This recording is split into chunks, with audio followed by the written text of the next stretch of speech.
सुप्रभात देवियों और सज्जनों, मैं कर्नल सोफिया कुरैशी और मेरे साथ विंग कमांडर व्योमिका सिंह आज आपको 6 से 7 मई 2025 की रात 1:05 से 1:30 बजे के बीच भारतीय सशस्त्र बलों द्वारा अंजाम दिए गए ऑपरेशन सिंदूर के बारे में जानकारी देंगे।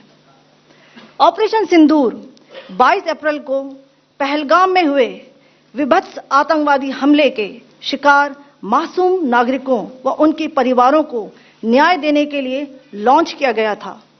इस कार्रवाई में 9 टेररिस्ट कैंप्स को टारगेट किया गया और पूरी तरह से इसे बर्बाद किया गया।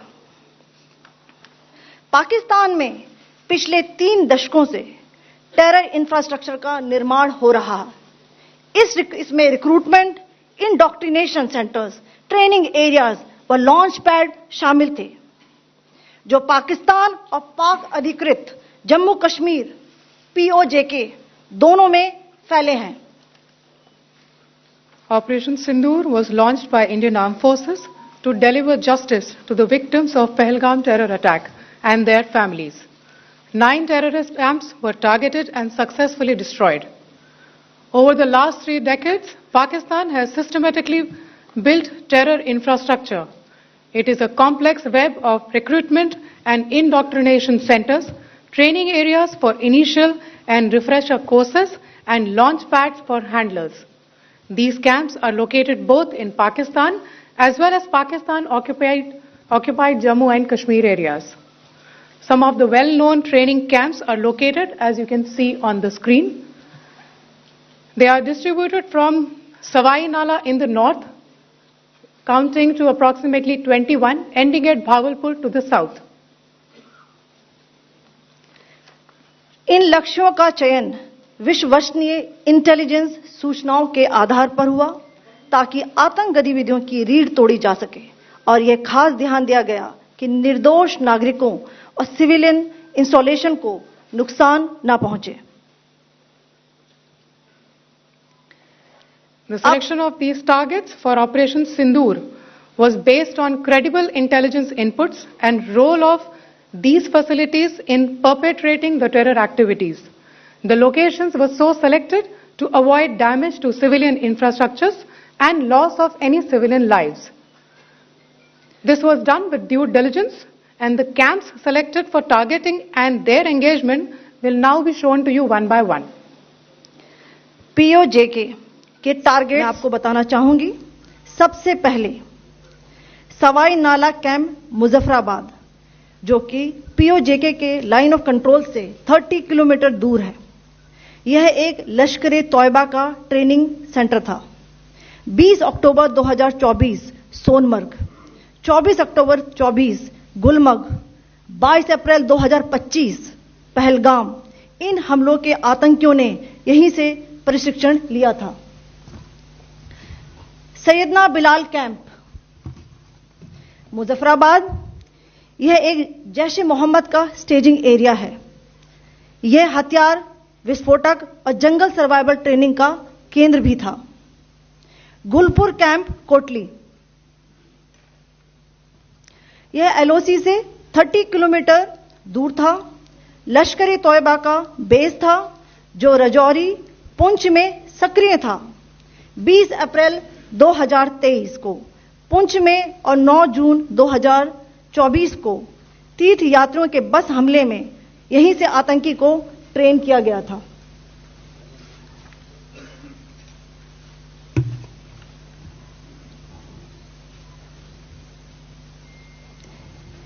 बरनाला कैंप बिंबर, यह LOC से 9 किलोमीटर दूर है। यहां पर हथियार, हैंडलिंग, IED व जंगल सर्वाइवल का प्रशिक्षण केंद्र था। अब्बास कैंप कोटली,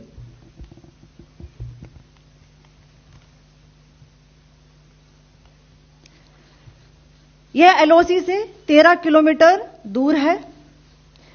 लश्कर तौयबा का फिदाइन यहां तैयार होता था। इसकी कैपेसिटी 15 टेररिस्ट को ट्रेन करने की थी।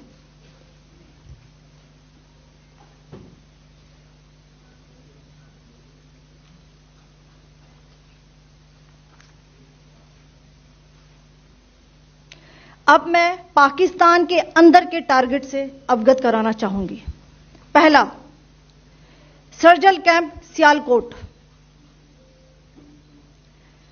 यह अंतर्राष्ट्रीय सीमा से 6 किलोमीटर की दूरी पर है, सांबा कठुआ के सामने।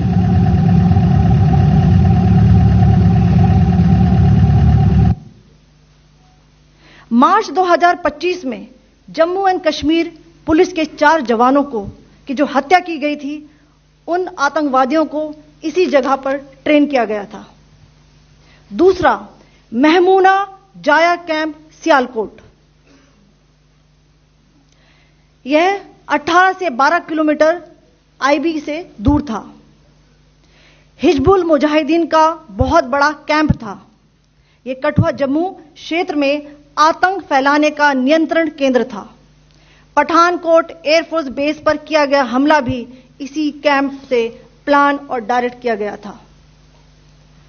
मरकज ताइबा मुरीद के, यह आईबी से 18 से 25 किलोमीटर दूरी पर है। 2008 के मुंबई हमले के आतंकी भी यहीं से प्रशिक्षित हुए थे। अजमल कसब व डेविड हेडली भी यहां ट्रेन हुए थे।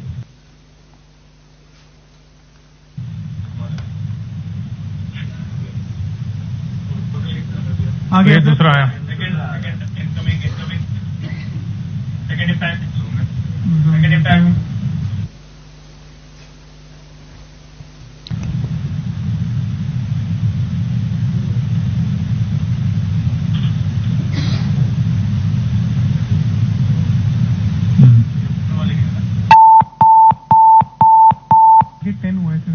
टारगेट 10 हुआ, एंक्लोजर सेम ही है।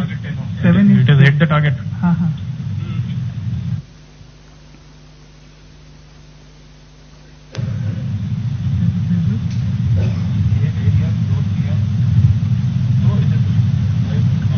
तीसरा आ गया सर, इम्पैक्ट।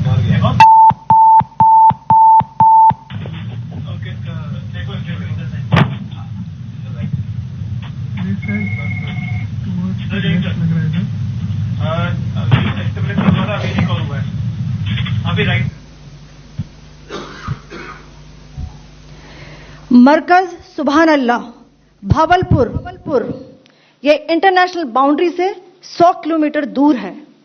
जैश ए मोहम्मद का मुख्यालय था। यहां पर रिक्रूटमेंट, ट्रेनिंग व इंडॉक्ट्रिनेशन का केंद्र भी था। शीर्ष आतंकी अक्सर यहां आते थे। मैं आप सबको बताना चाहती हूं कि किसी भी सैन्य ठिकाने का निशाना नहीं बनाया गया और अभी तक किसी तरह की नागरिक क्षति की रिपोर्ट नहीं है। धन्यवाद। जय Hind. The strike on the terror camps were undertaken through precision capability. As shown to you, a niche technology weapons with careful selection of warheads was ensured so that there will be no collateral damage.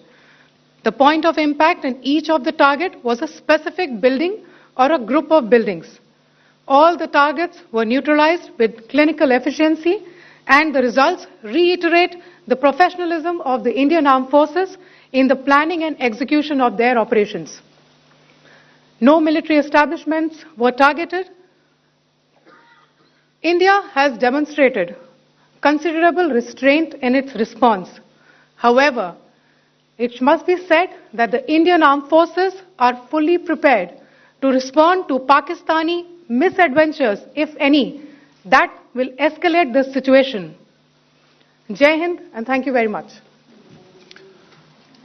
Ladies and gentlemen, friends in the media, I ask your indulgence today.